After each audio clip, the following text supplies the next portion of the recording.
Yes, sir. We can start this. Right. Right. Sanjeev, sir, you can go ahead and Yeah. start it, sir. Could you all mute yourself, please? Thank you. We are going to touch upon two topics today. The first topic is industrial marketing or B2B marketing, and the second topic is marketing ethics. So I would like to start with the topic industrial or B2B marketing. The type of marketing you practice is dependent on the type of product you handle, and the most common form of marketing is, of course, dependent on the consumer product, which is B2C marketing, business to consumer marketing. Now, we have understood the difference between a customer and a consumer, but to put it in the right technical words, a consumer is someone who would use the product for his/her personal non-business use. So if I sell you a product and you use it for your own consumption, and consumption here doesn't necessarily mean physical consumption, consumption means use. So if I sell you a laptop and you use that laptop for your own personal use, then you become a consumer, and this becomes an example of B2C marketing. If I sell you a stapler and you use that stapler to staple your personal papers for your personal use, that becomes a B2C or business to consumer marketing, which is, as I said, the most common form of marketing.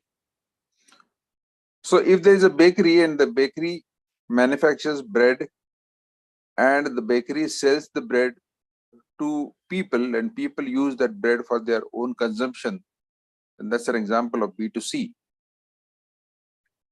But if the bakery manufactures bread and if the bakery sells the bread to somebody who would make sandwiches out of it and sell those sandwiches and earn some profit, then that becomes B2B marketing, because the product is not being sold for the personal non-business use of the end user.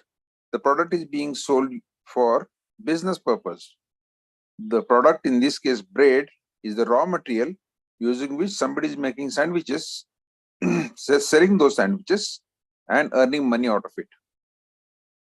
So all kinds of raw material, all kinds of technical and non-technical services, all other supplies which are used by various business houses for their own business purpose, for the purpose of making their business, for the purpose of conducting their business, and for the purpose of earning money, all such products and services are example of B2B marketing. Now, apparently that may look like a very small segment, but it is not. As somebody who has worked in B2B marketing for several years, I can vouch for this, that this is a very, very exhaustive, a very, very interesting and a very, very promising field of marketing, business to business marketing or B2B marketing. So why B2B marketing? B2B marketing is important because the product and services that are manufactured by the manufacturer for their end consumption or for B2C marketing, all of them, they require some kind of raw material, and this raw material and the services which are required, all these are a part of B2B marketing. So what is different from about B2B marketing and how B2B marketing is different from B2C? So give me a moment.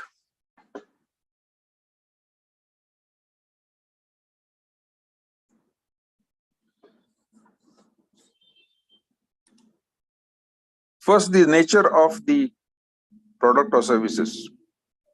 Now let's talk about the previous example that we discussed, that's about a bakery manufacturing bread. The raw material required for making of bread primarily would be wheat flour, and when the bakery manufactures product like bread and sells it to the consumer, the product is bread. and there is nothing technical, there is nothing complicated about bread. Bread is a commonplace product used by several people every day, and therefore there is nothing very, very technical about it. But it is not so when you are selling wheat flour. Wheat flour is a technical product in the sense it is slightly technical as compared to bread, because you would mean the quality of wheat flour, the color of wheat flour, and so many other characteristics of wheat flour, which are dependent or which are necessary to consider when you are manufacturing bread. So the quality of your bread is dependent on quality of your wheat flour. So when you are buying wheat flour, you are little concerned about it. Let's take another example, that of an aeroplane manufacturing company selling its products, that is aeroplanes, to an airline. So for an aeroplane manufacturing company like Boeing and Airbus, their customers are airlines. And this is an example of B2B marketing, because the airlines are using the product. The airlines are using the airplanes for, not for their personal use, but for flying people and making money. Now, when you are buying an aeroplane is a highly technical product. It involves features, advantage, and benefits. It involves specifications. It involves various safety norms and various technical aspects of flying. So it is not something that you buy on impulse. It is not something that you buy off the shelf. If you and me, we are an airplane, we are an airline, and we want to buy some airlines, we want to buy some airplanes to fly people to make money, we would spend a lot of time in doing research on which type of airplanes to buy and what would be the specifications, what would be the price, what would be the fuel economy, what would be the safety records, and so many other things. So first difference between B2C marketing and B2B marketing is in B2B marketing, the nature of product is such that it requires high technical expertise. These products directly affect the operation and economic health of the customer. Like in B2C, the products affects your personal health. Product may affect your personal health because you may be consuming it. But in B2B marketing, it affects your economic health, because this product will decide how efficiently you are going to run your business, and therefore B2B marketing becomes very important, and both for the seller and for the buyer. Another major difference is who is your customer. In B2C marketing, you are selling it to the end user, and more often than not, you are selling it to an individual. So your customer is an individual. When you're selling bread, to continue with the previous example, when you're selling bread, you are selling it to an individual, and therefore you are selling it to one person, or maybe a family, group of 3-4 people. If you are selling a plane, you are not selling it to one individual. If it is B2B marketing, if it is for personal use, then that's a different story. If you're selling an aeroplane for an individual to fly on his own, that's a different story. But we are talking about selling an aeroplane to an airline. You are not selling the aeroplane to one person here. You are selling it to a group of people, because your buyer is not an individual. Your buyer is a group of people. Your buyer is a company. How does it matter? It matters because if you're selling it to an individual, then you may be talking to one person. You will have to convince only one person. In case of household products, in case of B2C products, you have to convince, or you have to persuade one individual. The decision maker would be one. So selling becomes comparatively easy. I'm using the word comparatively because selling is never easy. There would be a lot of resistance from the side of the buyer. But selling is comparatively easy. When it comes to B2B, selling is significantly difficult. And that is because you have to convince not only one person, but you have to convince different people, usually from different departments. Let us continue with the previous example of selling an aeroplane. If you are selling an aeroplane to an airline, then you will have to convince the technical people, the engineers, about the technological aspects of your product. What is the technology used for flying in your plane? What is the fuel economy you are offering and how? What are the safety norms you have installed in the aeroplane and how do they function? And how do they ensure the safety of people once they are airborne? All these technological aspects will have to be explained to the technical team. To the purchase people, you will have to explain to them what kind of delivery schedule you can offer. Usually an airline will not buy a single aeroplane. They would buy a fleet of airplanes. Say they would buy 20 aeroplanes. If you are supplying 20 aeroplanes, what would be the schedule? How much of lead time you may require? And what would be in what manner the planes would be delivered to you? That is something that you will have to talk to the purchase people. To the finance people, you will have to discuss with them the financial terms and conditions of buying, how much advance you may need, and in what currency, because usually these kind of businesses are done across the countries. If you're buying a French aircraft, if you're buying a France-made airplane, those people would be interested in getting paid in their currency, or if that is not possible, in the universal international currency, that is American dollar. We may be interested in selling in our or paying in our currency, that is Indian rupees, which may not be acceptable to them, and therefore there would be a discussion, a lot of discussion on the payment part, and in which currency the payment would be made, and in what manner the payment would be made, and so on. So these are the representative examples of the departments with which you need to talk when you are selling a B2B product. Let us take another example. Let us take the example of a chemical that you want to sell to a chemical industry, or a chemical that you want to sell to a pharmaceutical industry. Pharmaceutical industry is an industry that manufactures medicines, and you are selling a chemical to them. Now that's an example of B2B marketing, because the chemical is not going to be used by the pharmaceutical industry for their own consumption. The chemical would be used by them for manufacturing the products that would be eventually used by the end user. So if you're selling that chemical, what is the purity and what is the assay, as it is called? What are the quality norms? What are the quality tests that you have performed and the results of the same? What is the raw material that you have used for your own purpose? And what are the sources of these raw material and what are their quality norms? All these would be the technical norms. These would be the technical factors.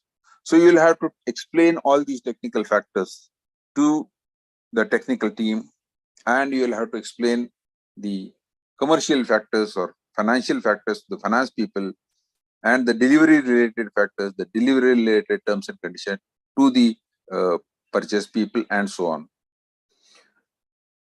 Then there would be terms related to guarantees and warranties.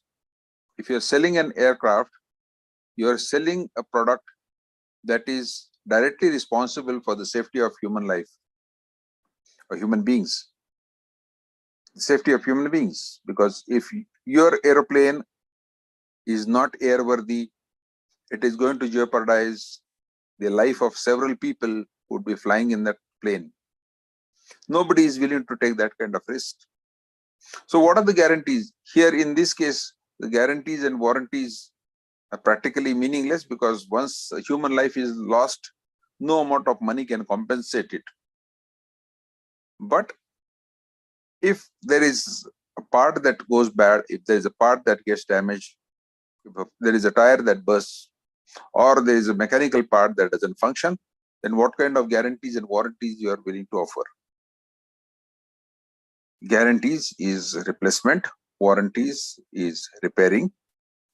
So you either replace the whole thing or you repair the damaged part. In case of chemical industry, if you're selling a chemical to a pharmaceutical industry, and what kind of warranties and guarantees you are willing to offer? That is because of the nature of the product. So this is how the B2B market is different from B2C markets. Again, let us talk about the price of unit. To continue with the example of a bread, which is a B2C product, when you are selling it to the end user, the price of bread would be 50 rupees, 60 rupees.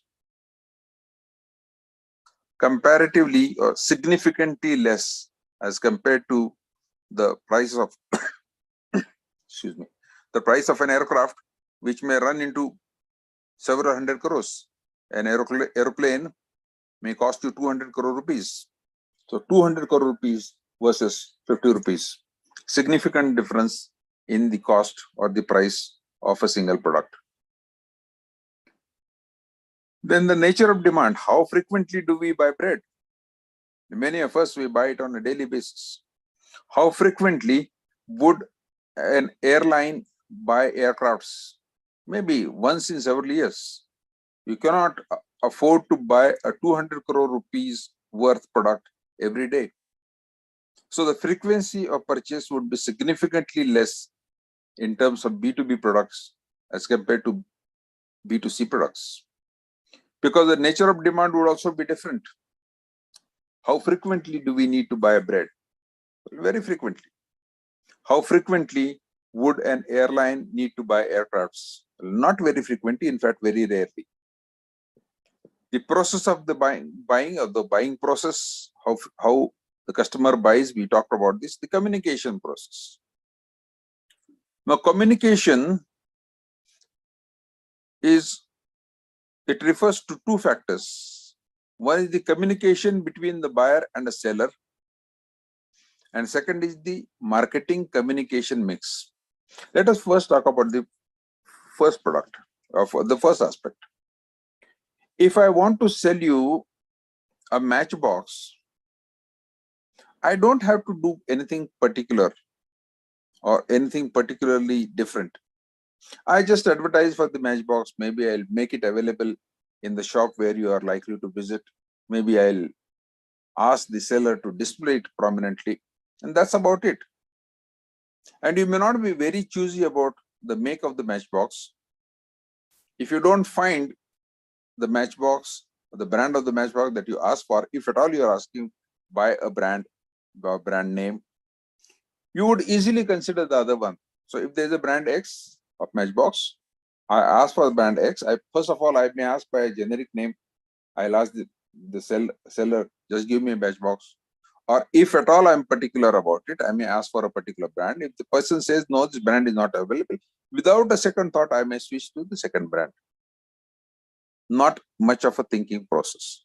So my communication would be practically insignificant, and it would not be directed to a particular person. So advertising would be my primary choice of communication. But when it comes to B2C product, your communication has to be significantly different. I can sell you a matchbox, or I can sell you a washing powder, I can sell you a soap, or I can sell you a bed sheet, or I can sell you paper by giving you a discount, by giving you a scheme like buy one get one free, by giving you free samples, by showing you demonstration. This is how I communicate as a seller.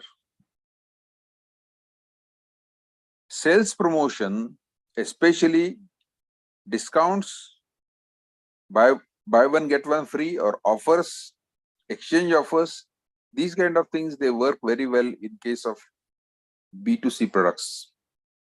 Not so in case of B2B products. You will not buy an airplane from me only because I'm giving you a discount. If my product is substandard, if my product is not according to your expectations or the features, advantage, and benefit that you're looking for, you would not be attracted, you would not be convinced if I offer you discount. You would be convinced, you would be willing to take a discount, or you will be willing to consider discount only after you are fully convinced about the technology or technical aspects of my product. If I'm selling you a raw material, a chemical for you to manufacture medicines, you're not in a position or in a mindset to take any kind of risk. You would be selling that medicine to people who are already sick, and you don't want to take any risks regarding their life by buying a substandard product from me only because I am willing to give you a discount. So discount will not work in case of B2B marketing. It will work only when or only if your technological aspects or your technical aspects of your products are according to the expectation of the buyers. Then let's talk about advertising. How are B2C products advertised? B2C products are advertised by making an emotional appeal, usually more often than not, making an emotional appeal to the customer, to the consumer. So if you are selling a Santur soap, if you are selling a Santur soap, you are making an appeal to the consumer that use this soap and your skin will look younger. It would look so younger, it would look so young that even if you are a mother of a child, even if you are a mother of one, people may mistake you for a college going girl. That is the kind of emotional appeal you make via a soap, for a soap like Santur. Or if you're selling a fairness cream, you advertise by saying that, come, fall in love with our fairness cream. It's more of emotional. There is very little logic and reason behind your advertising. Not so in case of industrial products. B2B products or industrial products are almost exclusively sold on the basis of rationality rather than emotions. What is so emotional about a plane? What is so emotional about a chemical? What is so emotional about a mechanical part? What is so emotional about a boiler or an engine or a lubricant or a stationery used for printing purpose or a laptop? Now, when it comes to laptop, if it's B2B, then you'll have to concentrate more on functionality rather than the visual appeal and what kind of gaming benefits you get and what kind of colors does the laptop offer. So same product, when it is promoted for two different purposes, will have to have a different promotional mix because the nature of buyer and the purpose for which the product is bought is different. And then economical and financial factors, the kind of financial benefit that the buyer would get would be more appealing if the product is of B2C nature. Like I mentioned, buy one, get one free. You can easily sign this kind of schemes when you're selling a burger. You cannot say that buy one aeroplane and get one free, or give me your old aeroplane or exchange your old aeroplane for a new one. No. That is the major difference between the business to business marketing and business to consumer marketing. So the nature of marketing process is complex. The unit volume or the unit price is large. I mentioned about 50 rupees versus 200 crore rupees. Or if the unit value is not large, unit price is not large, the unit order value can be extremely large. So I may be buying a chemical from you for my business purpose. I may be buying a lubricant from you. Each lubricant may cost only 50 rupees. But I could be buying volumes. I could be buying 200 metric tons from you. For example, ONGC, Oil and Natural Gas Commission, is a government organization involved in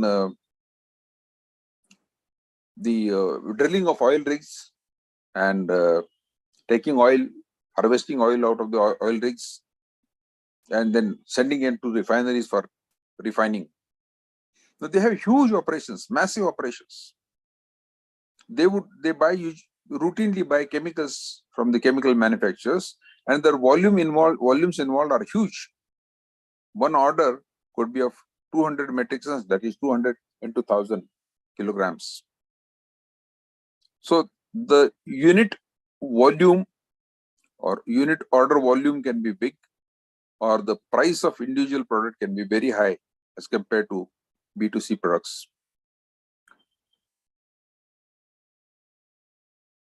There are various types of B2B products. Another feature about B2B product is the need for customization. Now, this is a very significant feature of B2B products and B2B marketing. Let me explain this. If I'm selling you a soap, I'm making the same kind of standardized soap. I'm making several hundred, several thousand, or several 100,000 units of the same soap without any modification, without any customization, and not really taking into account what my customer's individual need is. So I'm not really bothered what kind of skin you have when I'm selling you one particular type of soap. I may have a range of soaps, and I may say that this particular soap is more suitable for this particular type of skin of people. But beyond that, if I have 10,000 soaps of the same class, of the same type, I will offer only that to every consumer, and then I will not be able to differentiate. I will not be able to give you a different product.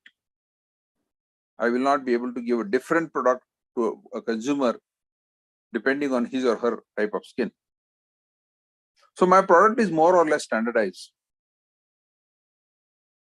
If I'm selling biscuits, I'll be selling biscuits, the same kind of biscuit to everyone. And the type of my biscuit will not change according to what my customer wants. So I can have Parle G and I can have Crackjack.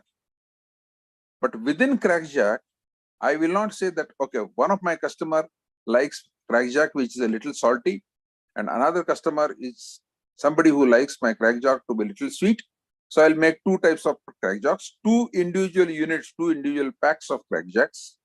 One for the customer who likes it more salty, one for the customer who likes it more sweet. No, I won't be able to do that because I'm making several 100,000 units of my biscuits. And I'm selling only one unit to one of my customers.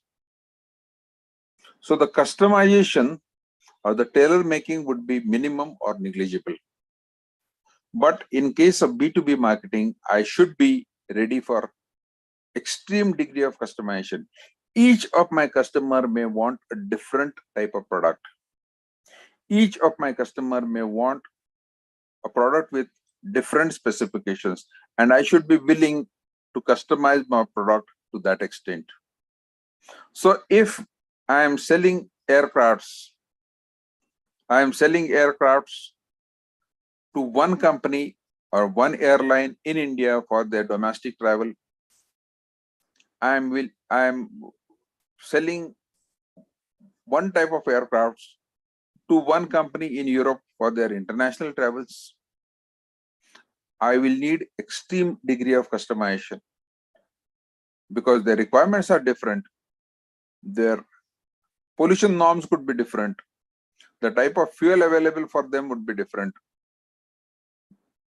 The load bearing capacity of the aircraft may be different. So many other technical things depending on local conditions and individual requirements. So I will need extreme degree of customization when it comes to B2B marketing against B2C marketing. So there are various types of B2B products, like the products which are required for extraction of oil from the oil wells. You may require lubricants, and you may require biocides, and you may require several other types of chemicals. You may require spare parts, and you may require engines, and you may require aeroplanes, like I said, the list is endless. The various types of various types of B2B products. Then the nature of demand. The nature of demand is infrequent, as I said. In case of B2C, it would be routine and it would be repetitive, repeated, and it would be frequent. Whereas in case of B2B marketing, it would be derived. It could also be joint or shared. For example, two or more companies, they can join hands and they can give you an order in huge quantity because they will be able to share the same raw material. For example, a company like Camlin and a company like Renault, if both of them are manufacturers of pens, and if both of them are manufacturing the same kind of ball pen and they want refills for the ball pen, then they would float an order for a refill. They would float a tender, in fact, and many people would apply. But the number of refills that they may require could be in several crores, several 100,000 crores. That is because they have joined hands, Renault and Camlin, they have joined hands, and they have arrived at a joint or a shared requirement. Now, let us understand why it is important. Why would not Renault or Camlin float their separate requirement? And while they are arch rivals, while they are rivals in the market, why they are collaborating? They are collaborating because in business, there are no permanent enemies. In business, there is no need to hate your enemy. You may compete with your competitor, but your competitor need not be your enemy all the time. That is because you never know. You would never know when you need your competitor. In this case, Renault and Camlin are competitors. But if they place a joint order for, let's say, refills of a ball pen, then the joint order volume would be very high. As the volume increases, you will be able to press the supplier for higher and higher discounts. In other words, if Renault is putting an order separately and Camlin is putting an order separately, they may get discount, but not as much as they would get when they are putting the order jointly. So it pays if you join hands, even if you are competing in the same market. If I am the supplier, it pays me also, because instead of getting half the order, I get the entire order, which is double the quantity, and therefore my total profit is more because my total order quantity is also more.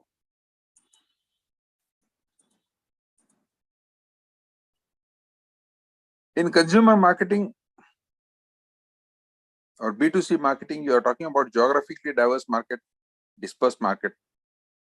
So if you are selling, say, tomato ketchup, and even if you are considering India as one market, India is a highly diverse market. You are talking about so many geographic areas, and you are talking about so many different conditions. You are talking about so many types of consumers. You are talking about several packing sizes, and you may even be talking about different pricing structure.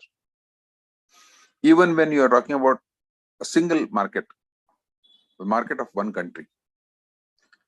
As against that, in the industrial marketing structure, the structure of the market in case of B2B marketing is highly concentrated, because you are talking about a very small number of customers. It goes without saying that when it comes to B2B marketing, the number of customers you have is significantly less as compared to B2C marketing. If you are selling tomato ketchup, what is the number of customers you are trying to target? Maybe in millions. But if you are selling tubeless tires for car manufacturers in India, how many customers are you targeting? Probably 10 or 20, because these are the number of mix.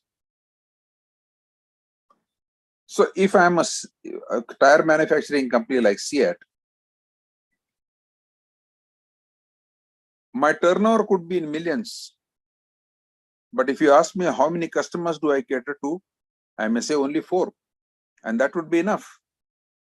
If I am selling my tires to companies like Tata and Nissan and Renault and Maruti, and all of them are buying tires from me, I would be making millions. But if you ask me how many customers do I have only 4.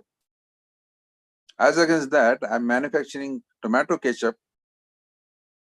I may be catering to hundreds of customers, but still I would make a very small amount of money because the price of individual customers, the amount of business, the volume of business individual customer would give me would be very less.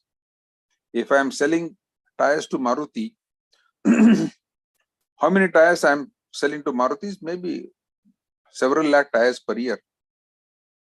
So the order volume is high. Now, when we understand this, we also understand at the risk perception, the amount of risk involved. If I lose one customer, how much money would I lose if I am selling tomato ketchup? I will lose a very small amount of money because thousands of people are buying tomato ketchup from me. I lose one customer. How much business do I lose? Well, some business, but not very significant. But if I am making tires and if I have only 4 customers, still I am making millions. If I lose one customer, how much business do I lose? I lose 25% of my business. That's a major setback. Therefore, this underlines the role of marketing and the role of marketing people in B2B marketing or industrial marketing, because it is relationship building. The role of relationships in B2B marketing cannot be overemphasized. You would buy from me only if you feel comfortable with me, only if you are comfortable with me, only if you're confident about me and my product and my services. Because you are taking huge amount of risk when you are buying these kind of services and products from me, if the nature of our dealing is industrial. Tire, for example, if I'm selling tires to you, you are Tata, I am Seat. What is the risk that you are taking by placing an order with me? Enormous. If I fail in one consignment, I am probably talking about several thousand cars. Failure of several thousand cars is a risk that you would not be willing to take at any cost. So you will have to be extremely sure about my quality, about my delivery, about my payments, about my technical and non-technical aspects, about me as a seller. Seller from my point, buyer from your point. And hence, in B2B marketing or industrial marketing, the role of relationship is enormous. Do you need to have any kind of relationship with your seller if you are buying a B2C product? Well, to some extent and maybe marginal. When you buy Kisan tomato ketchup bottle, do you have any relationship? Do you even know who is manufacturing this ketchup? Do you even know the name of the person? You may know the name of the brand, but do you know the people? Not really. What happens if you are not happy with the product? Will you complain? You may call the toll-free number. You may send an email. You may get some kind of a reimbursement. You may get some kind of a redressal. But the stakes involved are insignificant.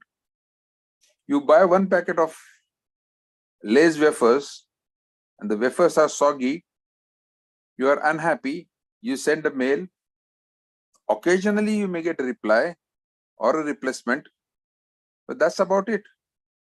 But you are also not terribly unhappy about the buying decision because the cost involved is minimum.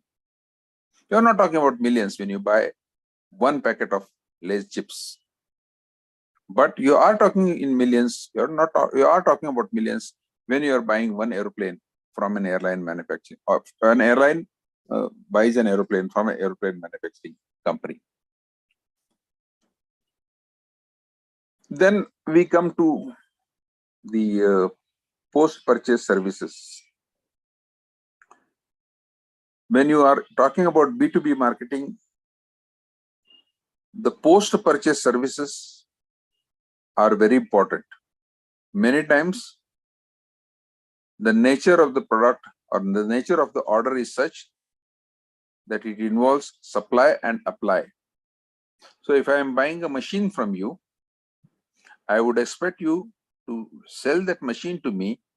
I would also expect you to come to my place, install that machine, start that machine, keep that machine running for some time, hand over that machine to me, and then leave, and then I'll wait for some time. I'll ensure smooth running of the machine, and then I will pay you. Maybe I would have paid some money upfront, but I will not pay you the entire amount unless I'm completely happy with the running of the machine, not only quality, but also the running of the machine. So post-purchase services are very important. And you cannot simply say that I'll sell you my product and that's about it. I sell you product, you pay me the money, and then we shake hands. Nice knowing you. Thank you very much. No, that's not how B2B marketing works. In B2B marketing, it's always about long-term relationships, knowing people, knowing your capabilities. Suppose you are paying, you are buying chemical from me, and you are willing to place a huge order on me. Before you place that order on me, you should be sure that I have the enough manufacturing capabilities. Suppose you are placing an order of 200 metric tons on me. Do I have the capacity to manufacture 200 metric tons of chemicals? Or else you would be, we both would be in great trouble. You place an order with me with the hope that I will be able to supply that material to you within time without checking my manufacturing capacities. If at the last moment, if I say that no, I'm sorry, I will not be able to supply this much quantity, you are in great trouble. And no buyer is willing to take that kind of risk. So that makes the process of B2B buying even more complex. However, it is fun. It is fun to work in B2B marketing because the competition is tough. The competition is tough everywhere, but the competition is tougher here. That is because each order will cost you millions. And that's why losing of one order will not make much of a difference in B2C marketing. Losing of one order can make the difference of the huge difference, the difference of several, the difference of huge amount of money in B2B marketing. Cost of maintenance is unimportant, even irrelevant in case of B2C products. So to give you a fun example, if you buy a soap from a soap manufacturing company, you're not really expecting the soap manufacturing company to teach you how to apply the soap on your body and help you applying that soap on your body. No, question doesn't arise. So the cost of maintenance is insignificant, unimportant.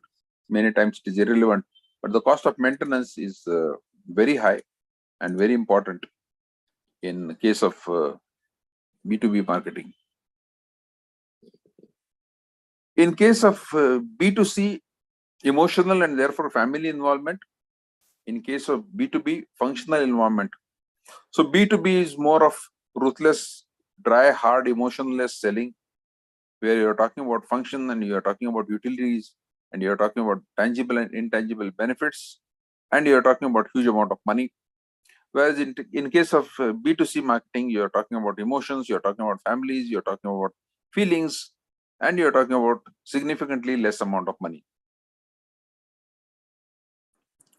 Now, the way people buy in B2C, impulsive buying is a major important thing. Impulsive buying is when you buy without planning. You would have gone to various malls and supermarkets, and you would have been asked to, or we would have been made to wait at the checkout counters. And when you're waiting at the checkout counters, you would find that there are several goodies which are placed by the side of the queue. And people, many times when they are frustrated by the act of waiting in the queue, many times they pick up things that they may not have planned for, they may not have thought about, and they put them in their trolleys. That is called as impulsive buying.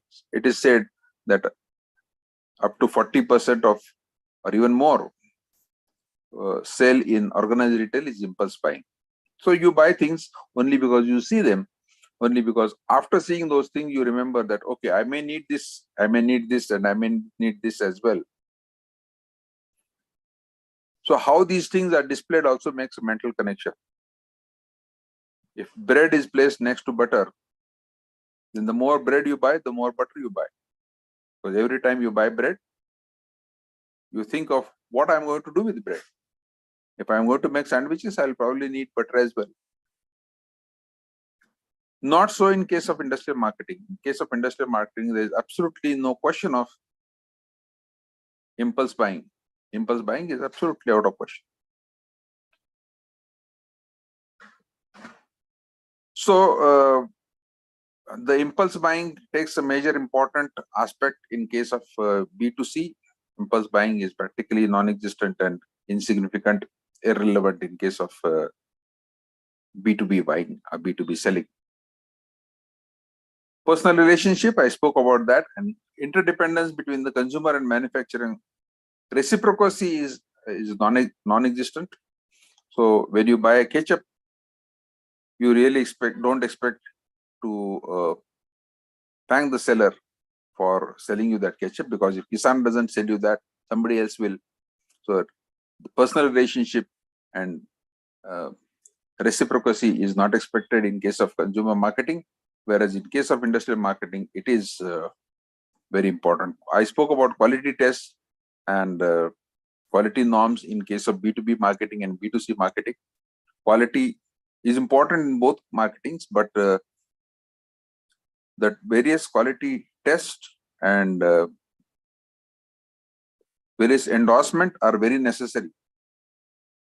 If you are buying, as I mentioned, if you are buying something for manufacturing medicines, nothing can be more important than quality. The buyer is relatively ignorant in case of B2C. The buyer is very, very knowledgeable, and the more knowledgeable the buyer is, the more emphasis is given on quality in case of industrial marketing. Many times the buyer is extremely technically qualified. Irrational decisions may be taken in case of B2C marketing, but irrationality is out of question in case of B2B marketing. The B2B marketing decisions are always rational, and emotions have no place. Negotiation skills are important, more important in B2B marketing, because the volumes involved are very high. One deal, as I said, may cost you millions, and therefore loss of one deal may mean loss of millions of rupees. Loss of business is loss of business after all, whether it is B2B or B2C. But in case of B2C, loss of one customer is not very significant. And hence negotiation skills are important, but they are not extremely important. They are not critical in case of B2C, but negotiation skills are critical in case of B2B marketing. Sales are usually done through retail outlets, and hence I'm talking about B2C, and hence sales promotion is the method of one major method of selling, or major factor of in your promotional mix. In case of industrial marketing or B2B marketing, sales are made directly, and hence sales promotion does not play any major role. Personal selling plays a major role. Marketing channels are longer in case of B2C, because you have manufacturer, you have wholesaler, you have retailer, or you have manufacturer, you have agent, you have wholesaler, you have retailer. In case of B2B, you may have manufacturer and the consumer, or manufacturer, agent, and the consumer. So the channel of distribution would be shorter. The sales of the and purchase of products in B2C marketing are unorganized, whereas they are extremely organized in case of B2B markets. The number of sale outlets are very high. You have studied the various strategies of distribution. So the distribution strategies are extensive, exclusive, and selective. In case of B2B marketing, the distribution strategies are exclusive. So you can have only a few outlets. You may not have any outlet per se. But in case of B2C, the distribution strategies are extensive. More number of outlets you have, the better it is for you. Finally, the stockholding capacity. The stockholding capacity in case of consumer marketing is more as compared to B2B marketing. So how many spare aeroplanes an airline would have? And the answer is no. No airplanes would be so to say spares.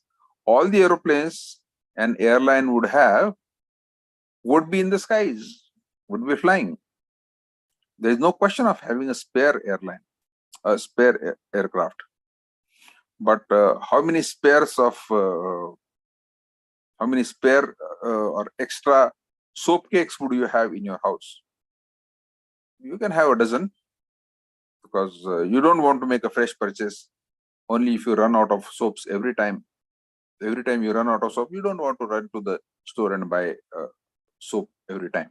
So you may have several extras, or you may have several spares. All in all, B2B marketing offers a different kind of scope for marketing people. It is different, it is complex, it is technically complicated, and it takes time. Since your buyer is not going to buy impulsively, it is impossible to walk into your buyer's den and make a sale. It will take a long and sustained effort before you could break the ice, and before you could make a sale in case of industrial marketing. I have given you a snapshot of what is industrial or B2B marketing and how it is different from B2C or consumer marketing. There is a lot more to learn about B2B marketing, but I'm sure you would have been told about this by your faculties in your previous lectures. I have only summarized what I thought was important, and we are coming to the end of these expert sessions. I believe the next session would be the last one, where I would touch upon the ethical aspects of marketing and take a quick summary of the entire course, and I would be more than happy to solve if there are any difficulties. If there are any questions, I would be more than happy to answer them. If there are any questions, kindly type them in the chat box. If not, then we can close this. Thank you.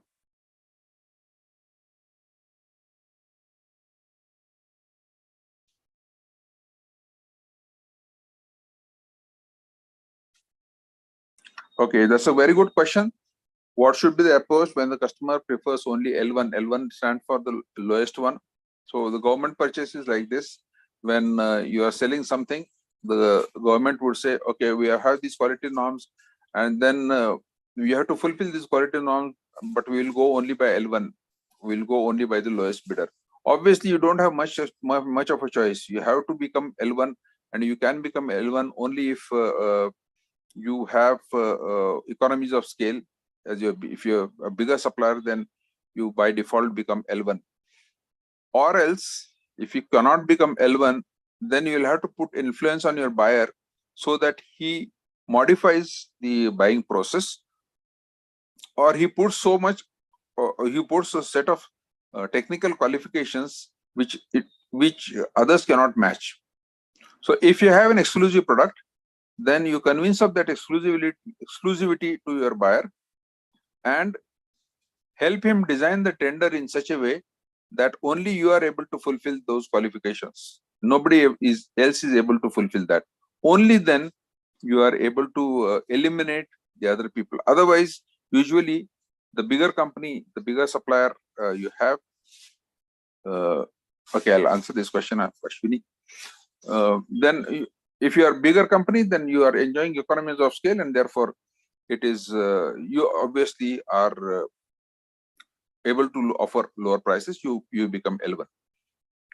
Ashwini Kumar's question was, is B2B marketing also applicable to services? The answer is yes, because it is not only about products. Suppose you are offering photocopying services. Suppose you are offering legal services. Suppose you are offering accountancy services. Then these things are applicable for B2B marketing. So B2B marketing is also B2B marketing is applicable for products and services both.